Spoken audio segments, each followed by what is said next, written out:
깊은 산속, 새벽녘에 짙은 안개가 나뭇가지 사이를 헤매고 있었다.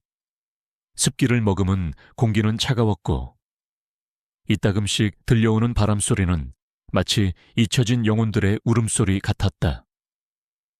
이지은은 낡은 나무, 오두막 침대에 누워 있었다. 잠들지 못하는 밤은 그녀에게 익숙했다. 창문 밖에서 희미하게 들려오는 늑대 울음소리가 그녀의 심장을 짓눌렀다. 늑대 무리는 오래전부터 이 산에 살았지만 최근 들어 그들의 울음소리는 더욱 잦아지고 날카로워진 듯했다. 오두막은 세상과 단절된 그녀의 유일한 안식처였다. 서울에서의 화려했던 삶, 촉망받는 수의사로서의 미래는 3년 전 그날 이후 산산조각났다. 그녀의 어린 조카, 유일한 가족이었던 시연이가 갑작스러운 사고로 세상을 떠났다. 그리고 시연이의 가장 친한 친구이자 지은에게는 세상 전부였던 반려견. 루나마저 그 사고 현장에서 흔적도 없이 사라졌다. 모든 언론은 시연이의 죽음을 단순한 산악사고로 보도했고 루나의 실종은 그저 부수적인 사건으로 치부되었다. 하지만 지은은 알고 있었다. 그것은 단순한 사고가 아니었다. 모든 것이 조작되었다는 것을 그녀는 직감했다. 그녀는 죄책감에 시달렸다. 자신이 조금만 더 주에 깊었더라면, 자신이 조금만 더 빨랐더라면 시연이와 루나를 지킬 수 있었을 것이라는 자책감이 그녀를 갉아먹었다. 그녀는 결국 모든 것을 버리고 이 산속으로 도피했다. 세상의 모든 소음과 시선을 피해 오직 자신만의 고통 속에서 살아가기로 결정한 것이다. 그녀는 더 이상 사람들의 눈을 마주할 수 없었고 과거의 꿈이었던 수의사라는 직업도 버렸다. 밤은 깊어지고 늑대들의 울음소리는 더욱 가까워졌다. 그리고 그 소리 사이로 가늘고 애처로운 강아지의 울음소리가 섞여 들었다. 처음에는 환청인가 싶었다. 그러나 울음소리는 점차 또렷해졌고 지은의 심장을 파고들었다. 이곳에 강아지가 있을 리 없어. 그녀는 외면하려 애썼지만 그 소리는 너무나도 간절했다. 마치 루나의 울음소리 같았다. 결국 그녀는 침대에서 일어났다. 오랜 시간 동안 잠겨있던 트렁크에서 낡은 등산복과 투박한 손전등을 꺼냈다. 그녀의 손은 미세하게 떨렸다. 어둠 속으로 발을 내딛는 것은 두려운 일이었다. 하지만 그 강아지의 울음소리는 그녀 안에 잠들어 있던 무언가를 자극했다. 그것은 외면할 수 없는 생명에 대한 연민이자 어쩌면 루나를 찾고자 하는 그녀의 무의식적인 갈망이었을지도 몰랐다. 오두막을 나서자마자 차가운 밤 공기가 그녀의 얼굴을 때렸다. 손전등 불빛은 짙은 안개 속에서 길을 잃었다. 그녀는 강아지 소리가 들려오는 방향으로 발걸음을 옮겼다. 숲은 고요했지만 지은의 귀에는 강아지의 울음소리와 늑대들의 움직임이 더욱 선명하게 들렸다. 얼마나 걸었을까? 숲의 가장 깊고 음침한 곳에서 그녀는 믿을 수 없는 광경을 목격했다. 손전등 불빛 아래 희미하게 드러난 작은 공터에는 대여섯 마리의 코요테 무리가 웅크리고 있었다. 그들의 눈은 어둠 속에서 번뜩였고 날카로운 이빨은 이미 사냥감에게 향해 있었다. 그리고 그들의 포위망 한가운데 작고 하얀 강아지 한 마리가 바들바들 떨고 있었다. 강아지는 너무나도 작고 왜소했다. 털은 엉망이었고 몸은 뼈만 앙상하게 남아 있었다. 한쪽 다리는 심하게 절고 있었고 온몸에는 긁힌 상처와 진흙이 뒤덮여 있었다. 강아지의 눈은 이미 절망으로 가득 차 있었고 숨조차 제대로 쉬지 못하는 듯했다. 무기력한 그 모습은 마치 3년 전의 자신을 보는 것 같았다. 안 돼. 지은은 낮은 신음소리를 냈다. 그녀의 심장이 빠르게 요동쳤다. 코요테들은 강아지를 향해 한 발짝씩 다가갔고 그들의 으르렁거리는 소리는 죽음을 알리는 불길한 노래 같았다. 갑자기 지은의 머릿속에 섬광처럼 과거의 기억이 스쳐 지나갔다. 시연이와 루나가 함께 산책을 갔던 그날. 루나도 이 강아지처럼 작고 병약한 유기견이었다. 하지만 루나는 시연이를 위해 항상 용감했고 둘은 세상에서 가장 행복한 친구였다. 그리고 그날 루나가 시연이 앞에서 늑대 무리에게 위협받던 순간 지은은 너무나도 무력하게 그들을 지켜볼 수밖에 없었다. 결국 루나는 시연이를 지키려다 늑대들과 함께 절벽 아래로 사라졌다. 시연이도 그 충격으로 인해 지은의 눈빛이 흔들렸다. 그때의 공포와 무력감, 그리고 죄책감이 다시 그녀를 덮쳤다. 하지만 동시에 그녀는 지금 눈앞에 이 강아지를 외면할 수 없었다. 이 강아지를 버린다면 그녀는 영원히 과거의 죄책감에서 벗어날 수 없을 것만 같았다. 루나에게 하지 못했던 일을 이제 이 강아지에게라도 해줘야 한다는 강렬한 충동이 그녀의 심장을 격렬하게 울렸다. 놔둬. 지은은 자기도 모르게 소리쳤다. 그녀의 목소리는 갈라졌지만 어둠 속에서 울려 퍼지는 그 소리는 코요테들을 잠시 멈칫하게 만들었다. 코요테들은 지은을 향해 고개를 돌렸다. 그들의 눈은 먹이를 빼앗긴 것에 대한 분노로 번뜩였다. 지은은 숨을 깊이 들이마셨다. 그녀는 더 이상 과거의 무력한 자신이 아니었다. 그녀는 한때 생명을 살리던 수의사였다. 그녀의 손은 떨렸지만 더 이상 주저하지 않았다. 그녀는 손에 들린 손전등을 코요테들에게 비추며 숲속에서 가장 큰 나뭇가지 하나를 주워들었다. 그녀의 심장은 격렬하게 뛰었지만 그녀의 눈빛은 결연했다. 이것은 단순한 강아지 한 마리를 구하는 싸움이 아니었다. 그것은 과거의 자신과 싸우는 것이었고 죄책감에 갇힌 자신을 해방시키는 싸움이었다. 그녀는 이 작은 생명을 살려냄으로써 시연이와 루나에게 속죄하고 싶었다. 혹은 루나가 돌아왔다는 알 수 없는 직감이 그녀를 이끌고 있었다. 가장 우두머리로 보이는 거대한 코요테 한 마리가 지은을 향해 으르렁거리며 다가왔다. 그 코요테의 눈빛은 잔인했고 어둠 속에서 번뜩이는 이빨은 섬뜩했다. 지은은 숨을 멈췄다. 두려움이 그녀를 덮쳤지만 그녀는 물러서지 않았다. 그녀는 나뭇가지를 휘두르며 코요테를 위협했다. 가 이 못된 짐승아, 이 아이는 내 것이야. 그녀의 목소리에는 두려움 속에서도 강렬한 의지가 담겨 있었다. 코요테들은 처음 보는 인간의 저항에 당황한 듯 잠시 머뭇거렸다. 지은은 그 틈을 타 강아지에게 한 발짝 더 다가섰다. 강아지는 희미하게 눈을 뜨고 지은을 바라보았다.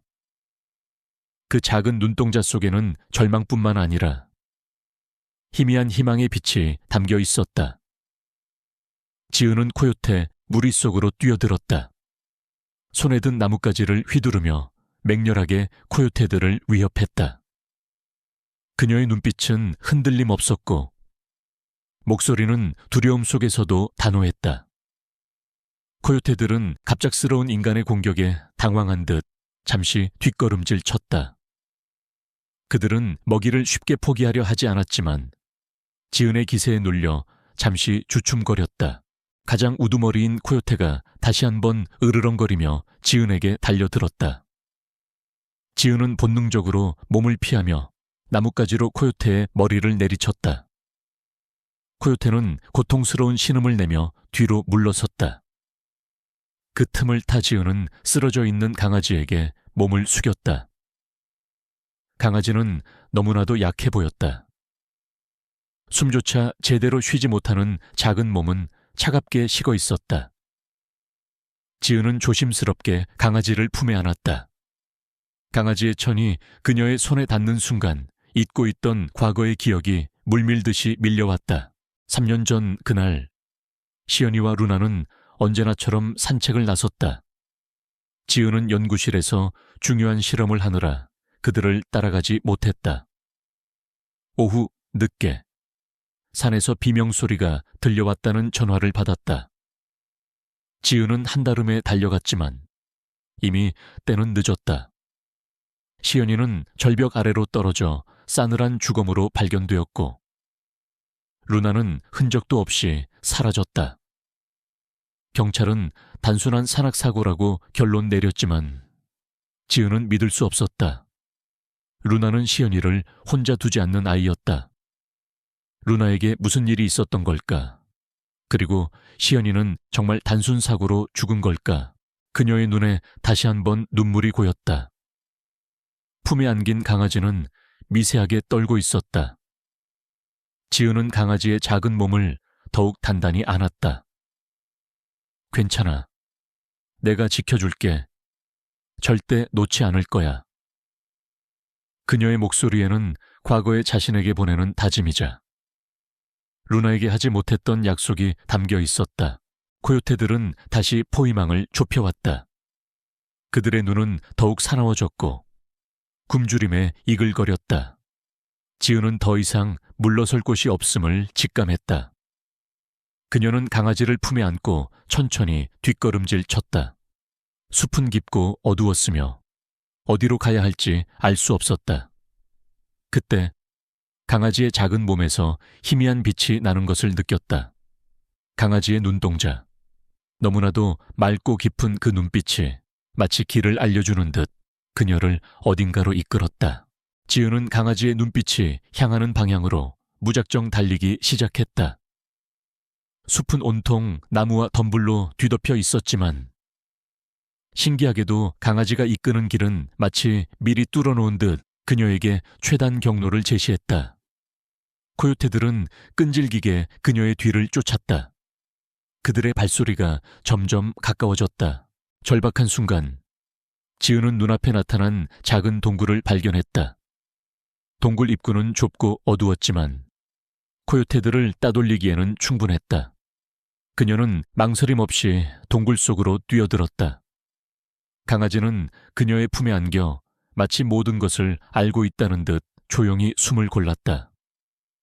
동굴 안은 차갑고 축축했지만 코요테들의 울음소리가 더 이상 들리지 않자 지은은 안도의 한숨을 내쉬었다.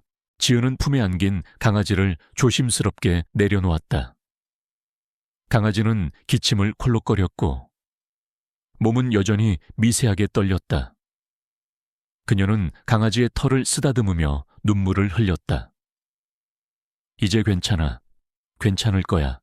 강아지는 희미하게 눈을 뜨고 지은을 바라보았다. 그 작은 눈동자 속에는 알 수 없는 깊이와 슬픔이 담겨 있었다. 그리고 그 순간 지은은 강아지의 눈빛에서 루나의 모습을 보았다. 루나의 순수하고 영리했던 눈빛. 루나와 너무나도 닮은 강아지의 눈빛은 지은의 심장을 강하게 울렸다. 설마 루나. 지은은 강아지의 작은 몸을 자세히 살펴보았다. 몸에는 수많은 상처가 있었지만 특히 오른쪽 앞발에는 오래된 흉터가 선명하게 남아 있었다. 그 흉터는 루나의 흉터와 정확히 일치했다. 3년 전 루나가 어린 시절 다쳤을 때 생긴 흉터였다. 지은은 충격에 휩싸였다. 심장이 미친 듯이 뛰기 시작했다. 그녀는 강아지의 목덜미에 코를 박고 냄새를 맡았다. 희미하게 남아있는 루나의 냄새. 믿을 수 없는 일이었다. 루나. 너. 루나니 지은은 떨리는 목소리로 강아지의 이름을 불렀다. 강아지는 그녀의 목소리에 반응하듯 희미하게 꼬리를 흔들었다. 그리고는 힘겹게 고개를 들어 지은의 얼굴을 핥았다. 그 순간 지은은 확신했다. 이 강아지는 루나였다. 그녀가 3년 동안 그토록 찾아 헤매던 루나가 이렇게 초라하고 병든 모습으로 그녀 앞에 나타난 것이다. 지은은 루나를 품에 안고 뜨거운 눈물을 쏟아냈다. 죄책감과 슬픔, 그리고 믿을 수 없는 기쁨이 뒤섞여 그녀의 감정을 휘몰아쳤다. 미안해, 루나. 내가 너무 늦게 왔어. 루나는 힘겹게 지은의 뺨을 핥으며 위로하는 듯 했다. 그 작은 몸에서 느껴지는 온기는 지은의 얼어붙었던 마음을 서서히 녹였다.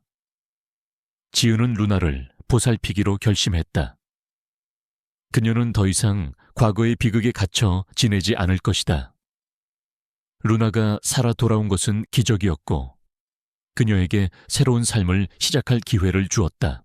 동굴 안은 밤새도록 차가웠지만 지은은 루나를 품에 안고 잠들지 않았다. 그녀는 루나의 열을 내리기 위해 자신의 옷을 벗어 덮어주었고 자신이 가져온 물을 조금씩 먹였다. 밤새도록 루나를 돌보며 그녀는 생각했다. 루나가 어떻게 3년 동안 살아남았을까? 그리고 왜 이렇게 병들고 약해졌을까? 그녀의 마음속에는 수많은 의문이 떠올랐다. 새벽녘 동굴 밖에서 희미하게 햇살이 비치기 시작했다. 지은은 루나를 품에 안고 동굴을 나섰다. 루나는 여전히 약했지만 그녀의 눈빛은 전보다 훨씬 생기로워진 듯했다. 지은은 루나에게 별이라는 새 이름을 붙여주었다. 그녀에게 루나는 어둠 속에서 길을 잃었던 자신을 이끌어준 한 줄기 희망이자 새로운 시작을 알리는 별과 같은 존재였다. 집으로 돌아오는 길은 멀고 험했지만 지은은 지치지 않았다. 그녀의 발걸음은 가벼웠고 그녀의 마음은 희망으로 가득 찼다. 그녀는 더 이상 과거의 그림자에 갇히지 않을 것이다. 이제 그녀에게는 지켜야 할 존재, 바로 별이 있었으니까. 하지만 그녀는 아직 알지 못했다.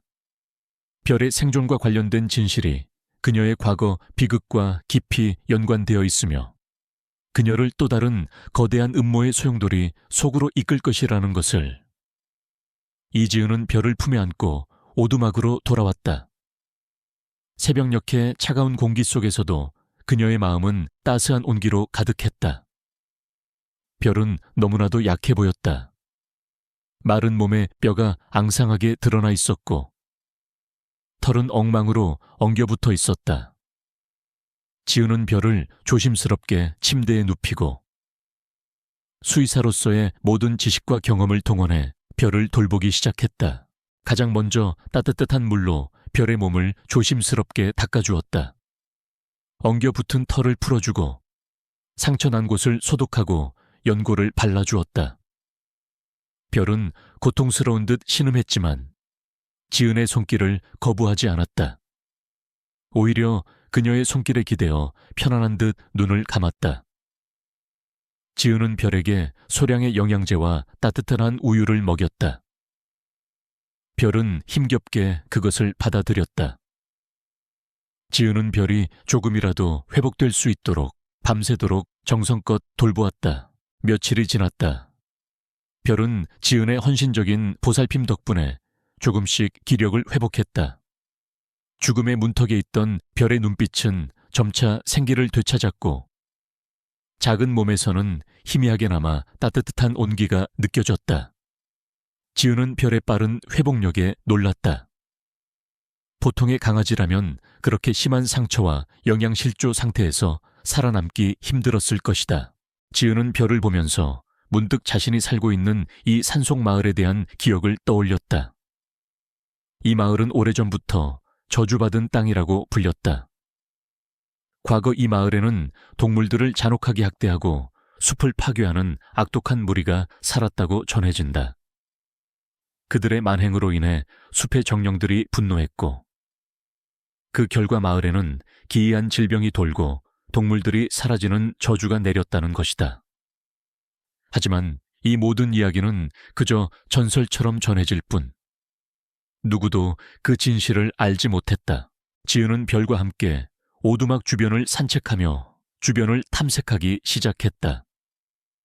별은 여전히 약했지만 그녀의 발걸음은 힘찼고 코를 킁킁거리며 주변의 냄새를 맡는 모습은 영락없는 루나였다. 지은은 별의 행동 하나하나에서 루나의 습관과 특징을 발견했다. 별은 특히 오래된 나무나 바위 근처에서 한참을 맴돌았다. 마치 그곳에 어떤 비밀이라도 숨겨져 있는 듯했다. 어느 날 별은 숲 깊은 곳에 있는 낡은 사당 앞에서 멈춰 섰다. 사당은 풀과 덩굴로 뒤덮여 있었고 오랜 세월 동안 버려진 듯 음산한 기운이 감돌았다. 사당 입구에는 기이한 문양이 새겨진 돌들이 쌓여 있었다. 별은 그 돌들 주위를 맴돌며 낮은 소리로 낑낑거렸다. 마치 그곳에 무언가가 자신을 부르고 있다는 듯했다. 지은은 사당 안으로 들어섰다. 안은 어둡고 습했으며 오래된 나무 냄새와 흙 냄새가 뒤섞여 있었다. 사당 안쪽 벽에는 빛바랜 그림들이 그려져 있었는데 그 그림들은 마을의 전설을 담고 있는 듯했다. 동물들과 인간이 함께 어우러져 살던 평화로운 모습, 그리고 검은 그림자에 갇힌 동물들이 고통받는 모습, 마지막으로는 거대한 짐승이 나타나 모든 것을 파괴하는 모습까지. 그림들은 섬뜩했지만 동시에 어떤 슬픈 이야기가 담겨 있는 듯했다. 지은은 그림들을 자세히 살펴보다가 깜짝 놀랐다. 그림 속 거대한 짐승의 모습이 늑대와 비슷했지만 일반적인 늑대와는 다른 기이한 특징을 가지고 있었다. 특히 그 짐승의 목에는 루나의 목줄과 비슷한 모양의 표식이 있었다. 지은의 심장이 다시 한번 격렬하게 뛰기 시작했다. 이것은 단순한 전설이 아니었다. 분명 루나와 관련이 있는 어떤 진실이 숨겨져 있을 것이라고 그녀는 직감했다. 그때 별은 사당 구석에 있는 낡은 나무 상자 쪽으로 다가갔다. 상자 위에는 두꺼운 먼지가 쌓여 있었고 오래된 자물쇠로 잠겨 있었다. 별은 상자를 긁으며 낮은 소리로 낑낑거렸다. 지은은 별의 행동에 이끌려 상자를 열어보려 했다. 하지만 자물쇠는 굳게 잠겨 있었다. 지은은 주변을 둘러보았다. 혹시 상자를 열 수 있는 열쇠나 단서가 있을까 하는 생각에서였다. 그때 별은 낡은 그림들 사이에서 빛을 내는 작은 돌멩이 하나를 물어왔다. 돌멩이에는 사당 입구에 새겨진 기이한 문양과 똑같은 문양이 새겨져 있었다. 지은은 돌멩이를 상자 자물쇠에 가져다 댔다. 신기하게도 돌멩이가 자물쇠에 닿는 순간 딸깍 소리와 함께 자물쇠가 열렸다.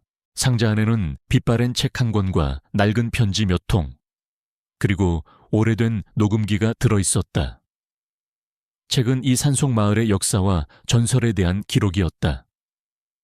그리고 편지들은 30년 전 이 마을에 살았던 한 노인이 자신의 일상을 기록한 것이었다. 지은은 녹음기를 조심스럽게 꺼냈다. 녹음기는 낡았지만 여전히 작동하는 듯했다. 그녀는 재생 버튼을 눌렀다. 녹음기에서는 지직거리는 소리와 함께 희미한 목소리가 흘러나왔다. 그것은 30년 전 노인의 목소리였다. 오늘은 기이한 일이 있었다. 마을 어귀에서 새끼 늑대 한 마리를 발견했다. 눈이 맑고 영리했지만 일반 늑대와는 다른 독특한 무늬를 가지고 있었다. 마치 그림 속 짐승과 같았다. 나는 그 아이를 그림자라 부르기로 했다. 그림자는 마을의 불길한 기운을 잠재우고 동물들을 보호하는 힘을 가진 듯했다. 지은은 숨을 멈췄다. 녹음기 속 노인의 목소리는 계속 이어졌다. 하지만 마을 사람들은 그림자를 두려워했다. 그들은 그림자를 불길한 존재로 여겼고 마을의 저주가 그림자 때문이라고 믿었다. 특히 이 마을의 실세인 강씨 가문의 강대호는 그림자를 제거하려 했다. 그는 사냥꾼들을 고용하여 그림자를 추격했고 결국 그림자는 절벽 아래로 떨어졌다. 나는 그림자의 죽음을 막지 못했다. 나의 죄다. 녹음기 속 목소리는 슬픔에 잠겼다. 그리고는 희미하게 한숨 소리가 들렸다. 그림자는 죽었지만 나는 알고 있다. 그림자는 다시 돌아올 것이다. 그는 이 마을의 저주를 풀고 진실을 밝힐 것이다. 그리고 그때가 되면 모든 것이 제자리를 찾게 될 것이다. 녹음은 거기서 끊겼다. 지은의 손은 떨렸다. 그녀는 별을 바라보았다. 별의 눈빛은 녹음기 속 그림자의 이야기와 오버랩되었다. 별은 단순한 강아지가 아니었다. 그는 전설 속 그림자의 환생이었고 이 마을의 저주와 비극을 풀 열쇠였다. 그리고 3년 전 루나가 사라진 날, 루나가 시연이를 지키려다 절벽 아래로 떨어졌던 것은 우연이 아니었다. 루나도 그림자의 후손이었고 그녀의 희생은 이 전설과 깊이 연관되어 있었던 것이다. 지은의 머릿속은 복잡하게 얽힌 실타래처럼 엉켰다. 루나의 죽음, 시연이의 사고, 그리고 이 마을의 전설까지, 이 모든 것이 거대한 하나의 음모로 연결되어 있다는 것을 그녀는 직감했다. 강씨 가문의 강대호, 그리고 그녀의 조카 시연이를 죽음으로 몰고 간 그날의 사고, 모든 것이 퍼즐처럼 맞춰지기 시작했다. 그녀는 책을 펼쳤다. 책 속에는 이 마을의 전설과 함께 강씨 가문의 비리, 그리고 그들이 산림 개발과 희귀동물 밀렵을 통해 부를 축적했다는 내용이 담겨 있었다. 강씨 가문은 이 마을의 모든 것을 지배하려 했고 자신들의 이익을 위해 숲의 생명들을 무자비하게 파괴했다. 그들은 자신들의 만행을 숨기기 위해 저주라는 소문을 퍼뜨렸고 숲을 파괴하는 모든 행위를 정당화했다. 지은은 분노에 치를 떨었다. 시연이와 루나는 이들의 탐욕 때문에 희생된 것이었다. 그녀는 더 이상 과거의 죄책감에 갇혀 지낼 수 없었다. 그녀는 루나를 위해, 그리고 시연이를 위해 진실을 밝히고 이 모든 악을 끝내야 했다. 그녀의 눈빛은 결연하게 빛났다. 별은 지은의 무릎에 머리를 기댔다. 작은 몸에서 느껴지는 따뜻한 온기가 지은의 마음을 위로하는 듯 했다. 별은 단순한 강아지가 아니었다. 그는 지은의 과거와 현재, 그리고 미래를 연결하는 존재였다. 사람들은 코요테 무리에게 포위된 무기력한 강아지를 누가 구했는지 믿기 어려워할 것이다. 하지만 그 강아지는 단순한 강아지가 아니었다. 그는 전설 속의 영혼이자 진실을 밝히기 위해 돌아온 운명적인 존재였다. 그리고 그의 등장은 지은에게 새로운 삶의 의미와 함께 거대한 싸움의 시작을 알리는 신호탄이었다. 이지은은 사당에서 발견한 책과 녹음기를 들고 오두막으로 돌아왔다. 그녀의 마음속에서는 혼란과 분노가 뒤섞여 휘몰아쳤다. 3년 전의 비극이 단순한 사고가 아니었다는 사실, 그리고 루나가 전설 속의 그림자와 깊은 연관이 있다는 사실은 그녀의 세상을 송두리째 뒤흔들었다. 별은 지은의 무릎에 기대어 잠들어 있었지만 지은은 좀처럼 잠을 이룰 수 없었다. 그녀는 밤새도록 책과 녹음기를 번갈아 보며 숨겨진 진실을 파헤치려 했다. 책에는 강씨 가문의 강대호가 산림 개발을 명목으로 희귀 동물을 밀렵하고 숲의 균형을 파괴했던 만행이 상세히 기록되어 있었다. 그들은 자신들의 불법적인 행위를 숨기기 위해 저주라는 소문을 퍼뜨렸고 심지어 마을 주민들을 협박하여 입을 다물게 했다. 강대호는 특히 그림자라 불리는 신비로운 늑대 종족을 위험한 존재로 여기고 제거하려 했다. 그들은 숲의 수호자이자 강씨 가문의 탐욕을 막을 유일한 존재였기 때문이었다. 지은은 녹음기 속 노인의 목소리를 다시 들었다. 그림자는 죽었지만 나는 알고 있다. 그림자는 다시 돌아올 것이다. 그는 이 마을의 저주를 풀고 진실을 밝힐 것이다. 이 말은 지은의 뇌리에 깊이 박혔다. 별은 분명 그림자의 후손이었다. 그리고 루나 또한 그랬다. 루나가 시연이를 지키려다 절벽 아래로 사라진 것은 우연이 아니었다. 그녀의 희생은 그림자의 운명과 이어져 있었다. 지은은 자신이 루나를 잃고 시연이를 잃었던 그날의 기억을 다시 떠올렸다. 시연이의 시신은 발견되었지만 루나의 흔적은 그 어디에서도 찾을 수 없었다. 경찰은 늑대에게 공격받아 사라졌을 것이라고 추측했지만 지은은 루나가 시연이를 지키려다 코요테 무리에게 희생되었음을 직감했다. 그리고 그 코요테 무리가 강대호의 사냥꾼들과 관련이 있을 것이라는 의심이 들었다. 강대호, 당신이 이 모든 것의 원흉이었군요. 지은의 눈빛은 차갑게 빛났다. 그녀는 더 이상 과거의 죄책감에 갇혀 지낼 수 없었다. 그녀는 루나를 위해, 시연이를 위해, 그리고 이 숲을 위해 진실을 밝히고 강대호의 만행을 세상에 알려야 했다. 다음 날 아침, 지은은 별을 데리고 마을로 향했다. 마을은 조용했고 주민들은 지은을 경계하는 눈빛으로 바라보았다. 지은은 마을 사람들 누구에게도 쉽게 다가갈 수 없었다. 강대호의 그림자가 마을 전체를 짓누르고 있다는 것을 그녀는 직감했다. 그녀는 마을 회관으로 향했다. 회관 안에는 몇몇 노인들이 모여 앉아 있었다. 지은은 그들에게 공손하게 인사를 건넸다. 안녕하세요. 저는 이 산속 오두막에 살고 있는 이지은입니다. 이 마을의 전설에 대해 여쭤보고 싶은 것이 있습니다. 노인들은 지은을 경계하는 눈빛으로 바라보았다. 한 노인이 기침을 하며 말했다. 젊은 아가씨, 이 마을의 전설은 불길한 이야기일 뿐입니다. 괜히 깊이 파고들려 하지 마십시오. 지은은 노인들의 반응에서 강대호에 대한 두려움을 읽었다. 그녀는 별을 노인들에게 보여주었다. 이 아이는 제가 숲에서 구한 강아지입니다. 이 아이는 이 마을의 전설과 깊은 연관이 있는 것 같습니다. 노인들은 별을 보고 놀란 듯 서로를 바라보았다. 특히 한 노인은 별의 눈빛을 한참 동안 응시했다. 저 아이는 마치 그림자 가꾼.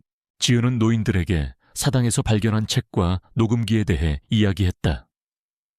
노인들은 지은의 이야기를 듣고 침묵했다. 한참 후, 그중 가장 나이가 많은 김 할머니가 조용히 입을 열었다. 그 책과 녹음기는 30년 전 이 마을에 살았던 김 노인장의 유품입니다. 김 노인장은 그림자 늑대와 깊은 교감을 나누던 분이셨죠. 강대호가 그림자를 죽인 후 김 노인장은 모든 진실을 기록하여 숨겨두셨습니다. 언젠가 진실이 밝혀질 날을 기다리면서요. 김 할머니의 목소리는 떨렸다.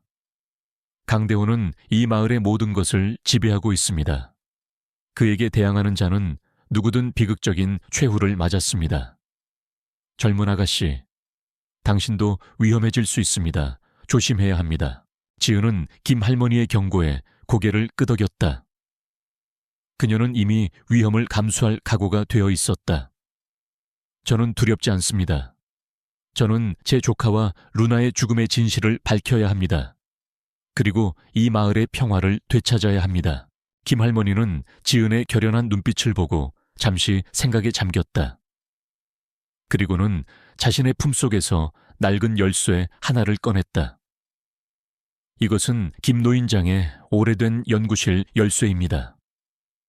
그곳에 강대호의 모든 비리가 담긴 자료가 숨겨져 있을 겁니다. 하지만 그곳은 강대호가 철통같이 감시하고 있습니다. 들어가려면 조심해야 할 겁니다. 지은은 김 할머니에게 감사 인사를 전하고 마을 회관을 나섰다. 그녀는 이제 강대호의 비밀 연구실로 향해야 했다. 그곳에 모든 진실이 담겨 있을 것이라고 그녀는 확신했다. 별은 지은의 옆에서 조용히 걸었다. 별의 눈빛은 마치 모든 것을 알고 있다는 듯 빛났다.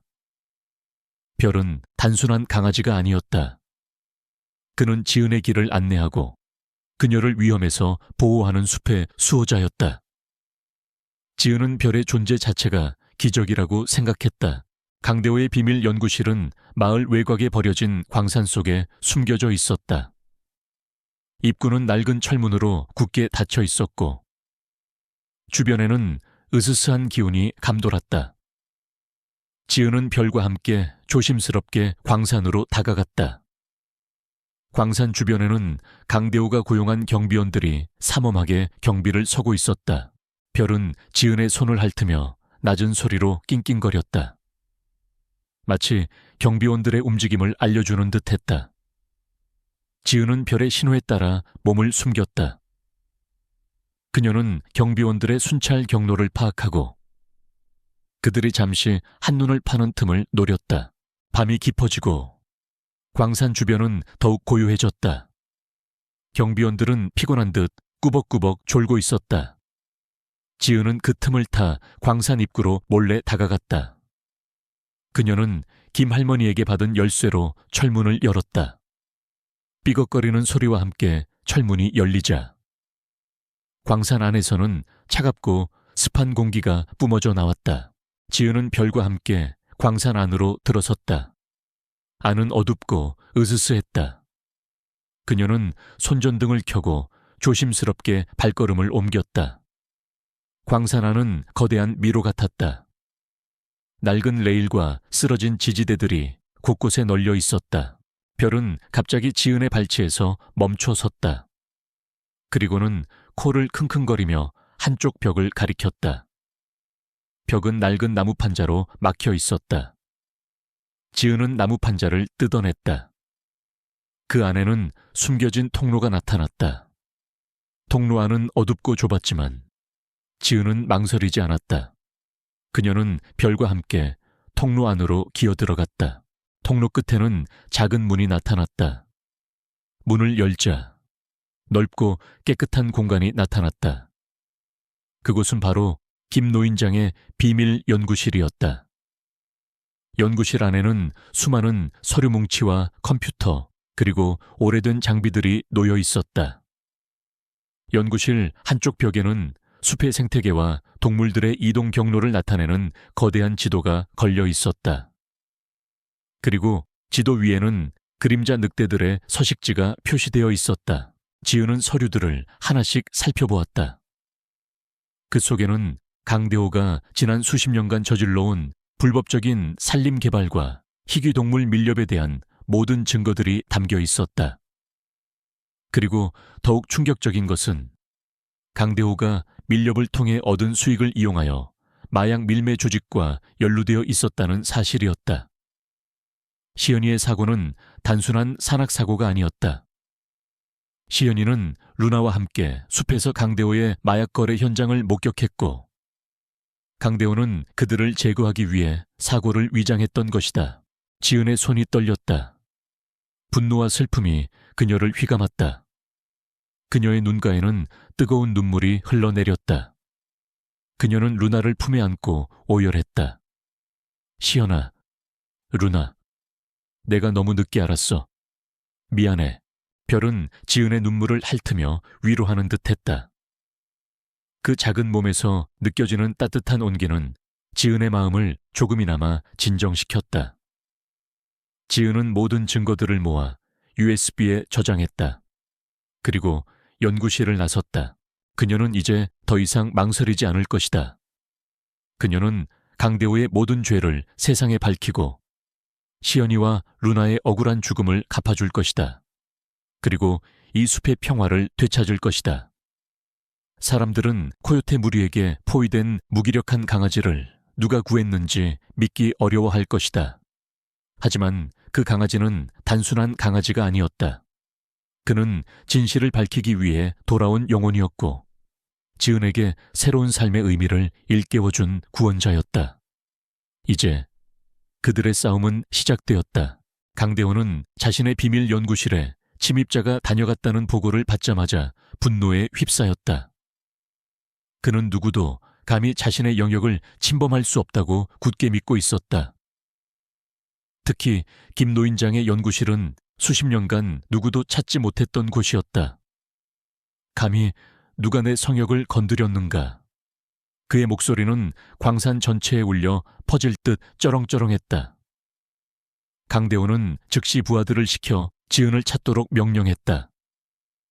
그는 지은이 어떤 증거를 가지고 있는지, 그리고 왜 자신을 찾아왔는지 알아내야 했다. 이지은은 광산을 나와 오두막으로 돌아왔지만 그녀의 마음은 평온하지 못했다. 그녀는 이제 자신이 거대한 위험에 직면해 있다는 것을 알고 있었다. 강대호는 무자비한 인물이었고 자신의 비밀이 드러나는 것을 막기 위해 무슨 짓이든 할 것이었다. 하지만 그녀는 물러설 수 없었다. 시연이와 루나의 억울한 죽음을 밝히기 위해, 그리고 이 숲의 생명들을 지키기 위해 그녀는 싸워야 했다. 별은 지은의 곁을 그림자처럼 지켰다. 별은 숲의 모든 소리를 감지하고 위험을 미리 알려주었다. 별의 예민한 감각은 지은에게 큰 도움이 되었다. 별은 일반적인 강아지가 아니었다. 그의 눈빛은 깊었고 그의 행동은 놀랍도록 영리했다. 지은은 별이 단순한 강아지가 아니라 전설 속 그림자의 영혼을 이어받은 존재임을 확신했다. 지은은 자신이 가진 증거들을 어떻게 세상에 알릴지 고민했다. 강대호는 마을 전체를 장악하고 있었고 언론 역시 그의 영향력 아래 있었다. 그녀는 혼자 힘으로 강대호에 맞서는 것이 쉽지 않을 것임을 깨달았다. 그녀에게는 도움이 필요했다. 그때 지은은 문득 김 할머니의 얼굴을 떠올렸다.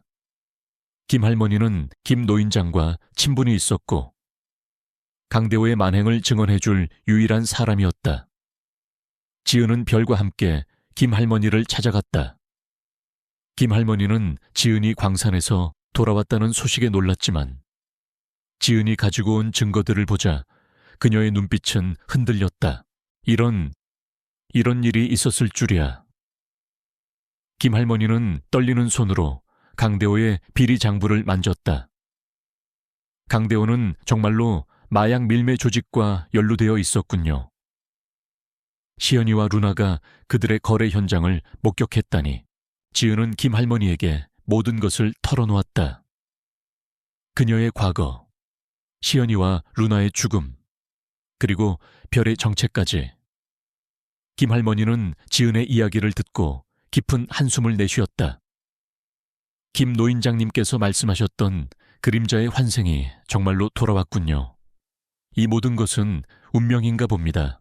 김 할머니는 지은을 돕기로 결심했다. 그녀는 마을 사람들에게 강대호의 진실을 알리기로 했다. 처음에는 아무도 김 할머니의 말을 믿으려 하지 않았다. 강대호에 대한 두려움이 마을 사람들의 마음속에 깊이 박혀 있었기 때문이었다. 하지만 김 할머니는 끈기 있게 그들을 설득했다. 그녀는 지은이 가져온 증거들을 보여주었고 시연이와 루나의 억울한 죽음을 이야기했다. 한편 강대호는 지은의 오두막을 습격했다. 그의 부하들은 오두막을 샅샅이 뒤졌지만 지은과 별은 이미 그곳을 떠난 뒤였다.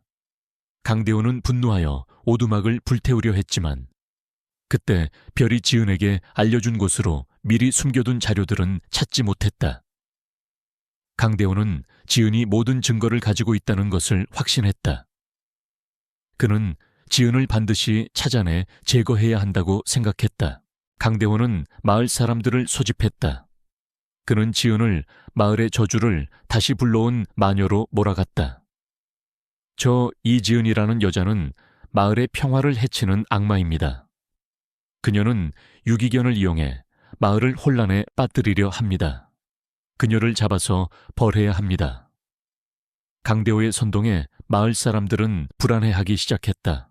그때 김 할머니가 사람들 앞에 나섰다. 그녀는 용감하게 강대호의 거짓말을 폭로했다.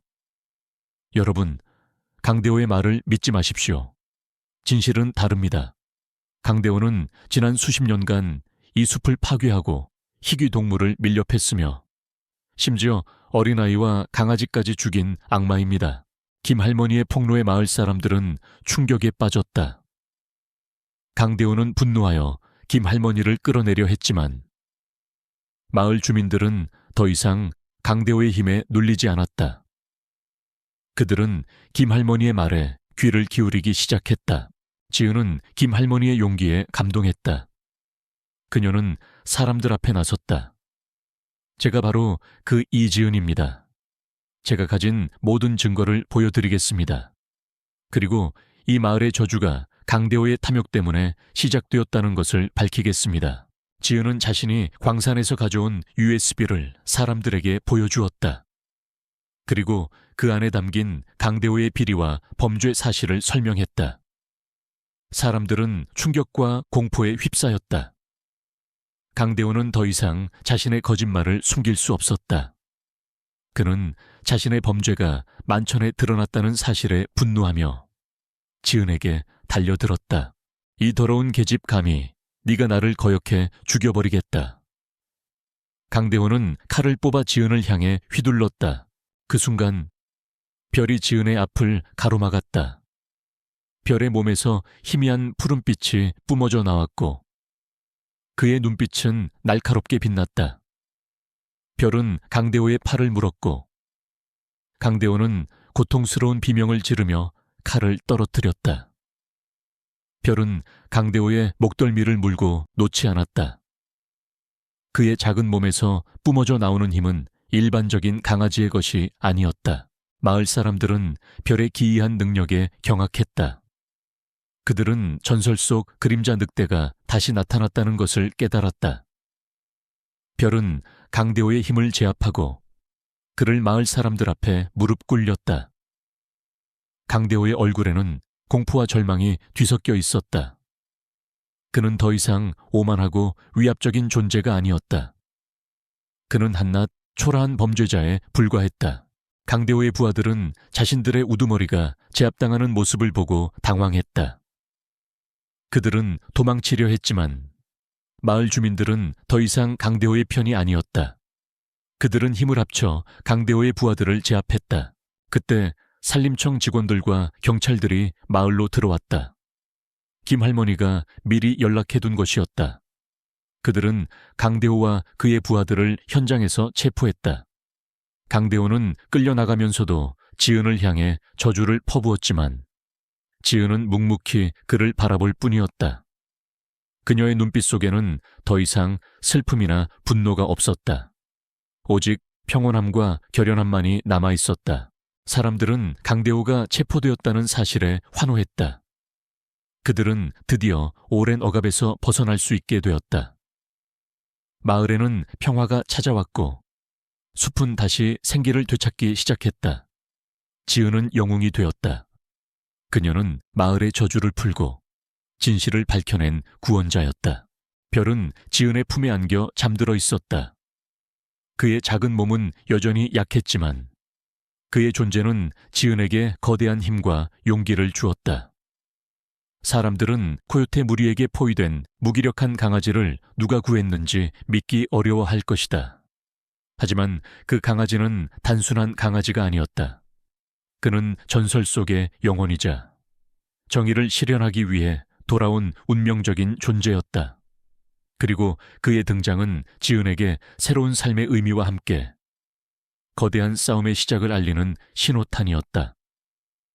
강대호의 체포 소식은 마을을 넘어 전국을 뒤흔들었다.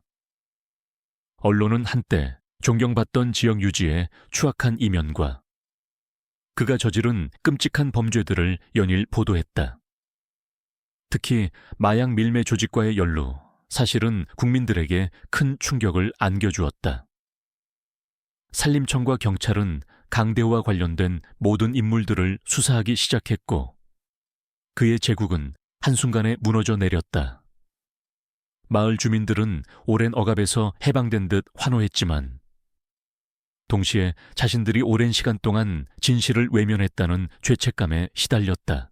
이지은은 강대호가 체포되는 모습을 지켜보며 아무런 감정도 느끼지 못했다.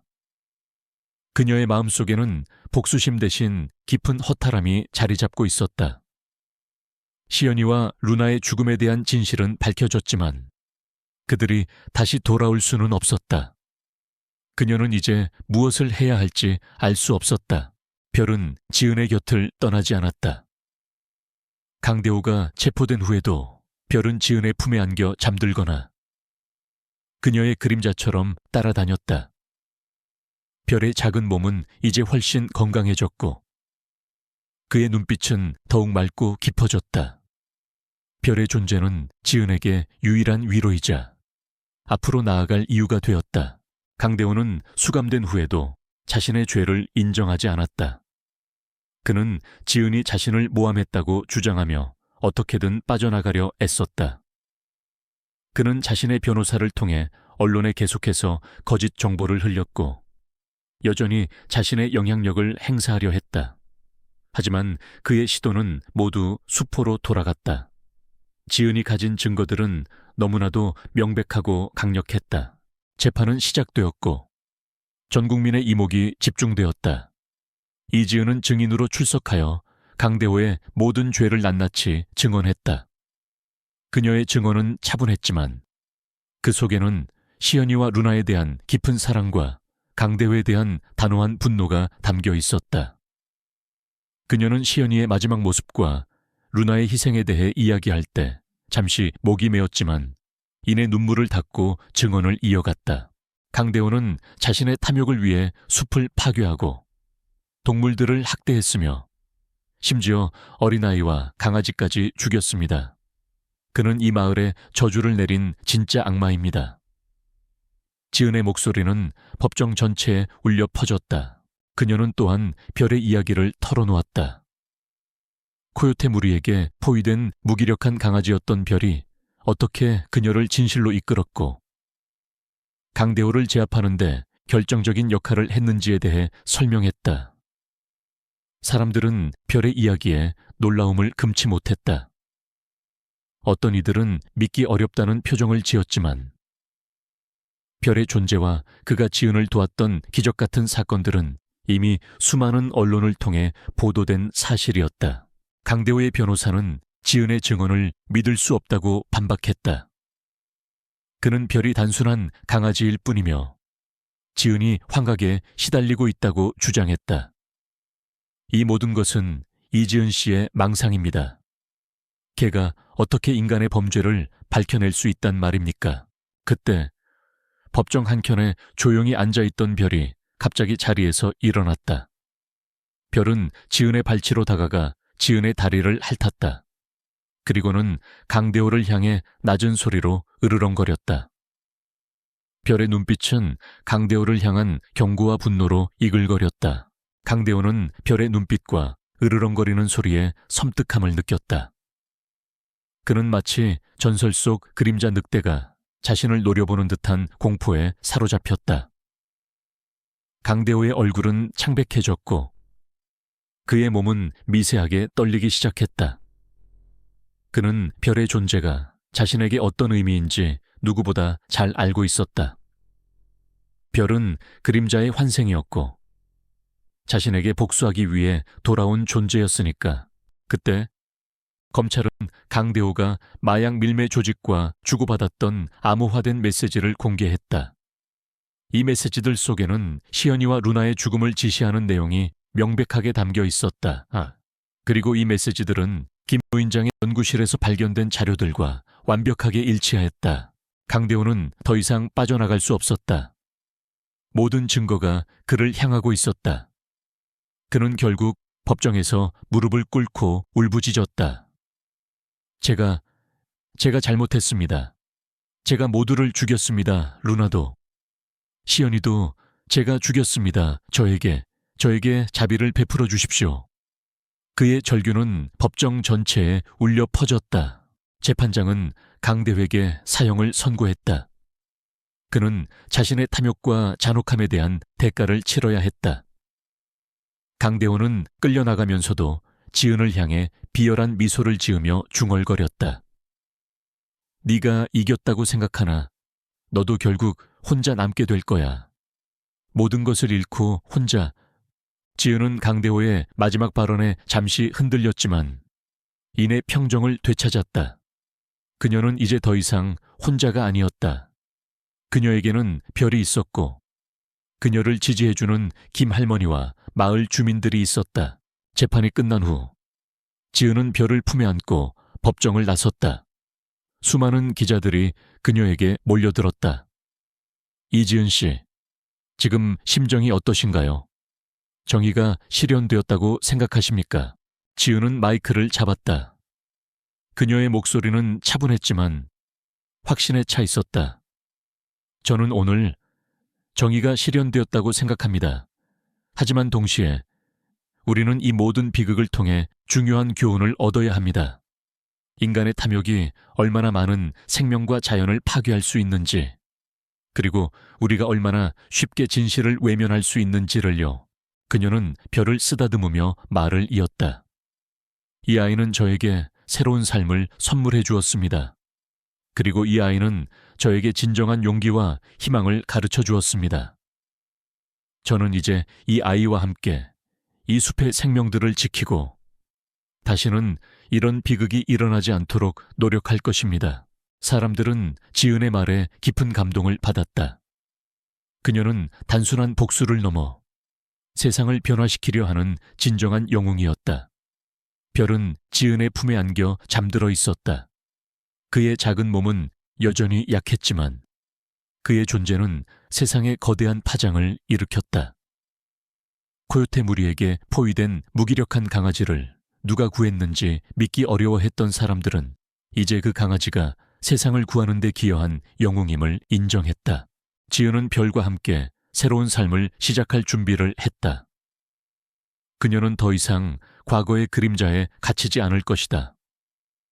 그녀에게는 지켜야 할 존재가 있었고 해야 할 일이 있었다. 그녀의 눈빛은 희망으로 빛났다.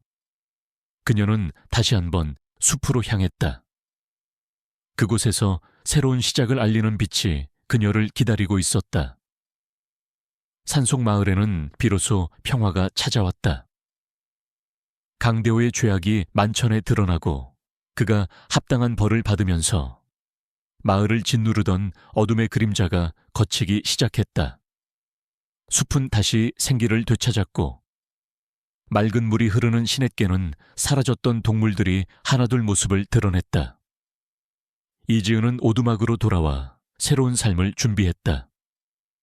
그녀의 마음속에는 더 이상 과거의 죄책감이나 복수심이 없었다. 오직 평온함과 희망만이 가득했다. 별은 이제 완전히 건강해졌다. 그의 털은 윤기나고 풍성해졌고 몸은 탄탄하고 힘이 넘쳤다. 오른쪽 앞발의 흉터는 여전히 남아있었지만 그것은 이제 고통의 흔적이 아니라 용감한 싸움의 증표처럼 보였다. 별의 눈빛은 더욱 깊고 영롱해졌으며 때때로 알 수 없는 신비로운 빛을 발하곤 했다. 그는 단순한 강아지를 넘어선 존재였다. 그는 전설 속 그림자의 영혼을 이어받은 숲의 수호자이자 지은의 삶을 구원한 존재였다. 지은은 오두막을 새롭게 단장했다. 낡은 가구들을 수리하고 창문에는 밝은 커튼을 달았다. 그녀는 오두막 주변에 작은 텃밭을 가꾸고 허브를 심었다. 그녀는 다시 수의사로서의 삶을 살기로 결심했다. 하지만 이번에는 동물들의 병을 치료하는 것뿐만 아니라 그들의 아픔을 이해하고 치유하는 진정한 수의사가 될 것이라고 다짐했다. 김 할머니와 마을 주민들은 지은을 찾아와 도움을 주었다.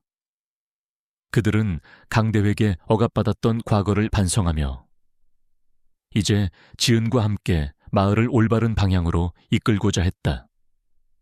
지은은 마을 주민들과 함께 숲을 보호하고 동물들의 서식지를 복원하는 일에 앞장섰다. 그녀는 또한 어린아이들에게 숲의 중요성과 동물 사랑에 대한 교육을 시작했다. 별은 지은의 가장 든든한 동반자였다. 그는 매일 아침 지은과 함께 숲을 산책하며 숲의 상태를 살피고 위험에 처한 동물들을 도왔다.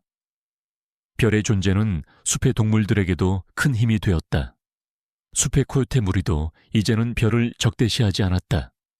그들은 강대호의 지배에서 벗어나 숲의 진정한 생명력을 존중하게 되었다.